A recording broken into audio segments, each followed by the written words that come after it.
Hi guys, welcome back to your channel.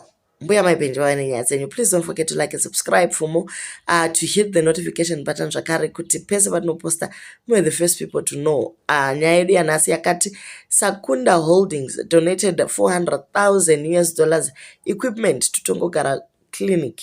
Clinic iyi yakavakwa nemasoja during their week of giving back to the community, which is a good thing because the area uko there was an old clinic that is inserted above, but now vaichinja and they actually built a new clinic thanks to the defense forces. At least avangomachi chete vakomana asi vanopa back to the community. So Sakunda Holdings also jumped into the project vachibva vaisa $400,000 hatizivi yedu, but ndo value yezvinhu zvainsetwa above apo vachiti vagokwanisa kubatsira communities, especially the women that are giving birth as well as the elderly